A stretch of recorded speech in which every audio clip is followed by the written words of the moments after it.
بسم الله الرحمن الرحيم السلام عليكم ورحمة الله وبركاته كل وناكسن داوديال كسو دوادا مركلا يا برنامج كي فلقينتا وراركا قدوبدا أن كو إيجي دونا برنامج وحا كميدا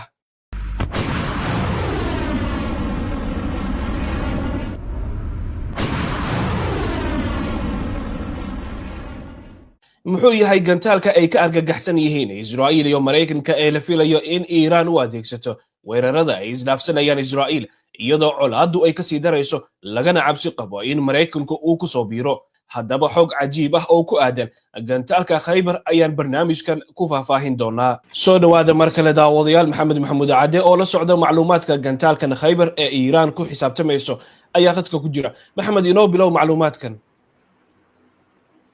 sanad guuradii 41aad markii Ciraaq laga bixiyay magaalada Qamar Shahar ayaa wadanka Iiraan waxa uu dabool ka qaaday gantaal bolistiga ah oo uu magac daray magaaladaasi Qamar Shahar magaca mar dambe loo doortay waxa uu noqday Khaybar gantaal kala yiraahdo waxaana arabka lagu adkeeyay in uu ku qalabeysan yahay ama lagu sifeeyay inuu ku qalabeysan yahay madax qaraxiisa oo aad u sareeyo oo ay ku jiraan 1500 waxyaabaha qarxa taas ayaa waxa lagu sheegay inay tahay magantaalkaas ayaa lagu sheegay inuu yahay mid xawaarihiisu aad u dheereeyo nidaamka difaaca cirkana in awood u lahayn in ay ka hortagaan ama burburiyaan magaca gantaalkan loo bixiyay ayaa waxaa looga dayday dagaalkii Khaybar ee Nabi Maxamed calayhi salaatu wasalaam uu la galay yahuudii ku nooleed magaalada Madiina ee difaacyada waaweyn dhisatay hase ahaatee Generaal Maxamed Mahdi Farhi oo ah ku-xigeenka wasiirka difaaca ee markaasi ayaa xaqiijiyay mar uu ka hadlayay gantaalkani waxa uu ku tilmaamay Khaybar in uu yahay gantaal rajo weyn laga qabo awoodna uu leeyahay inuu cadowga difaaciisa burburiyo waa yahay goorma la sameeyay gantaalkan Khaybar Qamar Shah 4 waxa weeye jiilkii ugu dambeeyay ee gantaalo xayn ah oo magacaas wata Qamar Shah oo ah gantaalada bolistikada ah ee fogaanta dheer ee dhulka laga rido dhulkana lagu duqeeyo malaha baalashiisa qaybo soo laaban wuxuuna awood u leeyahay inuu qaado madaxyo badan meeshii uu halka qaadi lahaa bishii September 2017 ayaa wasiirka gaashaandhigga Iiraan waxa uu dabool ka qaaday jiilkii ugu horeeyay ee gantaaladan loo yaqaano Khaybar Shah waxaana lagu naanaysaa Khaybar Shah 1 intii lagu guda jiray dabaaldegii maalinta difaaca qaranka oo sanad walba la qabto oo lagu xuso dagaalkii Ciraaq iyo Iiraan dhex maray 1980 ilaa 1988 ayaa gantaalkani waxa uu ka mid ahaa gantaaladii la soo bandhigay Khaybar 1 gantaalka la yiraahdo dhererkiisu waa 13 mitir wareegiisuna waa 1 mitir iyo bar waxaana lagu sheegay inuu yahay gantaalada ugu culus oo ay Iiraan samaysay waa gartay marka anagu ku sii socono isla macluumaadkan ma waxa jira noocyo kale oo gantaalkan uu ka kooban yahay sanadkii 2019 Iiraan ayaa waxay dabool ka qaaday nooc kale oo gantaaladan kamid ah oo loo bixiyay Khaybar 2 gantaalkaasi waxa uu kamid yahay gantaalada bolistikada ah waxa weeye noocii hore Khaybar 1 la oran jiray oo la casriyeeyay gantaalkan ayaa waxa lagu sifeeyay in uu ku qalabeysan yahay nidaamka madaxa haga culayskiisana waxaa lagu sheegay 20,000 oo tan oo u dhiganta 200,000 oo kilogram wuxuuna qayb ka yahay isbedelada ay Iiraan ku sameynayso gantaaladeeda. wasaaradda gaashaandhigga ayaa dabool ka qaaday bishii May 25keedii 2023 waana jiilkii afraad ee gantaaladan loo yaqaano Khorramshaah, laakiin dabaaldeg looma qaban jiilkii saddexaad ilaa iyo hadda. waa gartay, ma jirtaa xog dheeraad ah oo laga bixiyay gantaalkan qaabkiisa iyo sida loo sameeyey? ilo ku dhow wasaaradda gaashaandhigga ee Iiraan ayaa xaqiijisay in gantaalkan aanan la shaacinin ee Khorramshaah 3 la yiraahdo in mar horeba la dhamaystiray. siyaasadda wasaaradda gaashaandhiggana inay tahay in aanan macluumaadka la xiriira daboolka laga qaadin, sababtoo ah wuxuu leeyahay qaab iyo farsamooyin aad u sareeya oo ka duwan gantaalada kale. waxyaabaha uu kaga duwan yahay Khaybarka gantaalka la yiraahdo iyo noocyadii hore ee Khorramshaah gantaaladii la oran jiray waxa weeye matoorkiisa ayaa waxaa la dhex geliyey taangiga shidaalka lagu shubo, waxayna taasi yaraynaysaa dhererka gantaalka 13 mitir ayay dhererkiisa ka yaraynaysaa, waxayna gacan ku siinaysaa in aanan gantaalkani laga arkin satellaydyada hawada sare saaran. wuxuuna isticmaalayaa aqoonta caqliga samayska ama artificial intelligence. waxa weeye gantaal ka dhuumanaya raadarada markii uu jihooyinka bedelanayo. waa gartay, maxaa kale laga og yahay qaab dhismeedka gantaalkan, inta uu gaari karo awoodiisa iyo sidoo kale macluumaad kale oo la xiriira farsamadiisa? wasaaradda gaashaandhigga Iiraan ayaa waxa ay si wanaagsan uga hadashay gantaalka Khaybar la yiraahdo, waxayna ku sheegtay in uu gaari karo ilaa iyo 2000 kilomitir. gantaalka dhererkiisa waxaa lagu sheegay 13 mitir, xawaarihiisa waxaa lagu sheegay codka inuu ka dheereeyo 16 goor ama 16 mach haddii carabiga la yiraahdo, ingiriiska la yiraahdo mach. hawada kore markuu u kacayo ayaa xawaarihiisu uu yahay 16 mach. markii uu soo noqdo oo rabo inuu wax duqeeyo wuu isqaboojinayaa, wuxuu noqonayaa 8 goor inuu cod ka dheereeyo. halkii mach ayaa waxaa lagu qiyaasaa inay u dhigan tahay 1224 kilomitir. madaxa uu sido ee qaraxa uu ku xiran yahay ayaa miisaankiisa lagu sheegay 1500 kilogram. madaxa dhererkiisa ayaa 4 mitir lagu sheegay.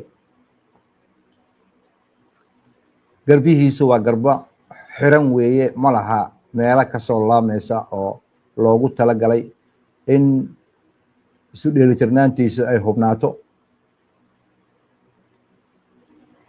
marka la diyaarinayo gantaalkan waxaa lagu diyaarin karaa oo lagu ridi karaa 15 daqiiqo in ka yar. waxaa laga ridaa baabuur la jiijiido oo waaweyn. motoorkiisa waddanka Iiraan ayaa sameeyey, waxaana loo yaqaanaa Orwad. gantaalkan niishaabkiisa waa sugan yahay 30 mitir ayuu duqeynayaa markii laga rido fogaan jirta 2000 kilomitir. 2000 kilomitir meel ku jirta ayuu 30 mitir oo square ayuu burburinayaa. shidaalkiisa waxaa la keydin karaa ilaa 3 sano, qaybaha qaarna ilaa 10 sano la keydin karaa. shidaalkiisu dareero ma aha, waxaana lagu sheegaa inuu yahay mid ka mida gantaalada ugu culculus oo ay Iiraan leedahay. waa gartay, marka muxuu gantaalkan cajiibka ku yahay ama uu dheer yahay marka lala barbar dhigo gantaalaha kale? awoodiisa burburinta aad u weyn, inuu sidoo kale awood u leeyahay inuu ka gudbo raadaarada. gantaalkan si toos ayaa markii la rido loogu hagi karaa ilaa iyo bartilmaameedka uu burburinayo, sida uu sharaxaad ku bixiyey bayaan laga soo saaray wasaaradda gaashaandhigga oo lagu sheegay Khaybar. gantaalka la yiraahdo waxa uu ka mid yahay gantaalada niishaabkooda uu sugan yahay oo meeshii lala beegsado aan lala gafayn. uma baahna in la hago ama la daba socdo. markii la rido oo bartilmaameed cayiman loo sheego halkaas looga haraya. generaal wasiirka difaaca ee Iran Mohammad Reza Ashtani ayaa sheegay munaasabadii gantaalkan daboolka looga qaadayay Khaybar in uu yahay mid ka mid ah gantaalada aan raadaaradu arki karaynin, cadowga nidaamkooda difaaca cirkana ka gudbi kara, wuxuuna isticmaali karaa madaxyo fara badan. haddii loo baahdo waxaa lagu xiri karaa madaxa loogu talagalay hadafka la rabo inuu asiibo. waa gartay. marka khubaradu maxay ka tiri gantaalkan? bayaanada ka soo baxay saraakiisha militariga Iran, farsamo ahaan marka la fiiriyo gantaalkan waxaa lagu soo koobay kow inuu yahay gantaalkii ugu horeeyey ee Iran samayso oo la hago marka uu hawada ka baxayo iyo marka uu hawada ku soo noqdaba waa kala duwan yahay. in la dagaal iyo weerar inuu qaado in loo diyaariyo waqti sahlan ayay qaadanaysaa. marka la rido xawaarihiisa uu hawada sare ku gelayo aad ayuu u sareeyaa. marka uu soo noqonayo xawaarihiisa waxa uu noqonayaa ilaa iyo 8 goor inuu codka ka dheereeyo inta uunan bartilmaameedka loogu talagalay asiibin. intaa waxa dheer in burburintiisa ay awoodeeda aad u ballaaran tahay. bartilmaameedka loogu talagalay inuu cadaan daqiiq ka dhigayo. gantaalkan waxaa lagu sii adkeeyey in aanan lagu jabsan karaynin kombiyuutarada. markii la ridaba waxaa laga xirayaa nidaamka hagista. markuu hawada sare galo kombiyuutar laguma jabsan karo oo laguma leexin karo. waxa uu noqonayaa gantaal ka caagan in tashwiish ay ku furaan qalabka elektroonikada ah, sababtoo ah maba lahaa qalab elektroonig ah oo lagu dabageli karo. waxa uu ku qalabaysan yahay matoor ay Iran samaysay oo loo tixgeliyo inuu yahay matoorada ugu casrisan kuwa shidaalka lagu shubay Iran. wuxuu awood u leeyahay gantaalkaasi in la xakameyn karo ilaa inta hawada sare uu ka baxayo. markii uu soo rogo oo hawada sare ku soo noqonayo gantaalkani raadaarada ma arki karaan. ma laha baalal ku caawinaya duulimaadka ama hawada ay celin karto. waxaana kordhiyay baa la yiri marka uu soo hoobto taargetka loogu talagalay inuu si fiican u asiibi karo. waa gartay. ugu dambeyntii maxaa kaloo laga ogyahay qaabka u howlgalo gantaalkan? wejiga koowaad Khaybar gantaalka la yiraahdo marka la rido toos ayuu hawada sare u abaaraa. fogaan cayiman markuu gaaro oo uu ku gaaro xawaare loogu talagalay gantaalka qaabkii uu dhisnaa ayaa kala furmaya. waxaa soo haraya madaxa iyo matoorka ku xiran. qaybta dambe oo kicinaysay oo hawada sare gaarsiinaysay waa ka soo haraysaa. wejiga labaad gantaalku wuxuu isku dayayaa in uu madaxiisa u jiheeyo meeshii loogu talagalay oo bartilmaameedka loogu talagalay ah jihadii jirtay. hay-adda rasmiga ah ama saraakiisha rasmiga ah ee arrintan ku xoog leh xoogaalka waaweynka ah sida Brigadier General Maxamed Mahdi Fermi oo ah ku-xigeenka wasiirka gaashaandhigga ayaa waxa uu sheegayaa in madaxa gantaalkani markii la gaaro kilomitir fara badan ee ka baxsan hawada sare waxa uu motoorku sameynayaa in uu isdaaro kadibna uu iska fujiyo madaxaas ayaa isagana motoor leh. motoorkaas ayaa iskicinaya oo si toosa u abaaraya bartilmaameedka. wejiga labaad madaxa markii uu diyaar noqdo inuu hawada dib ugu soo noqdo xawaarihiisa ayuu hoos u dhigayaa. meeshii 16 goor uu codka ka dheereynayay wuxuu noqonayaa mid 8 goor codka ka dheereeya markuu hawada kusoo noqdo. wejiga saddexaadna waxa uu bilaabayaa markii uu soo galo hawada mar kale in motoorka uu kiciyo si uu ugu jiheeyo jihadii sax ahayd ee loogu talagalay sidii ku xusnayd markii la soo dirayay.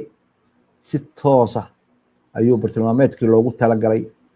waxa uu sheegay generaalku inuu burburinayo ama cadaandiqaha ka dhigayo. waa mid ka mid ah gantaalada ugu khasaaraha geysashada badan ee 30 mitir oo isku weer ah ka dhigaya. meeshaan waxbaa ka dhisnaan jiray. waayahay aad baa u mahadsantahay maxamed. daawadayaal aad baa u mahadsantihiin daawashada barnaamijkan. inta ayaa kusoo gabagabeynaynaa barnaamijkii falaqaynta wararka. waxay naga xasuusinaa haddii aad ku cusubtahay HBN online TV ama hore aadan ugu xirnayn kusoo biiri baraheena kala duwan ee internetka ku leenahay sida YouTube-ka, Facebook-ka, Twitter-ka, TikTok-ka iyo Telegram-ka. sidoo kale macluumaad dheeraada waxaad ka heli kartaa barta internetka ku leenahay ee www.hbnonlinetv.com. inta ku kulmi doona barnaamijka midka ku xigta insha Allah. nabadgelyo. American International High School iyo faraca Nairobi. haddii aad ubadkaaga aqoon sare la jeclaatid halkaad aadi lahayd iyo kana waa American International High School ee ilmaha haatan u geyso oo aqoonta kamaal. American International High School. American International High School farciisa Nairobi waxa uu kugu bishaaraynayaa inuu ku hayo waxbarasho heer caalami ah oo aad qaadanayso shahaado la aqoonsan yahay isla markaana casharrada lagu bixinayo nidaamka waxbarashada Mareykanka. haddii aad ka soo guurtay qurbaha ama aad la doonayso waxbarasho tayo wanaagsan carruurtaada, American International High School waxa uu ku diyaariyay waxbarashada dugsiga sare. waxa uu iskuulkan wada shaqayn la leeyahay hay'adaha waxbarashada Mareykanka. iskuulku waxa uu ku yaalaa xaafadda Westland ee magaalada Nairobi. wixii faahfaahin kala xiriir telefoonada iyo shashada kaaga muuqda. ku soo dhawow shirkadda dhismaha casriga ah ee Golden Country Apartments. daaxaadda waaftoo dibadaha maraysay hadda soo deg meeshii dalxiis ku ahaan lay qalbiguna ku degila daartaas ifayso dadku wada jeclaadeen mar docdaada ka carbuuno. shirkadda dhismaha guryaha ee Golden Country Apartments waxa ay Nairobi kugu diyaarisay dhismo casri ah oo hadda shaqada lagu wado kaasoo ka kooban dhammaan adeegyada xaafad casri ah looga baahnaa. lacagta 24 bilood ayaad ku bixin kartaa haddii aad doonto. waa 2 qol, 3 qol iyo 4 qol iyo qolka shaqaalaha. waxaana uu ku yaalaa xaafadda South Sea wadada Mohoho Avenue. kala xiriir ciwaanada iyo adreeska kale ee shashada kaaga muuqda.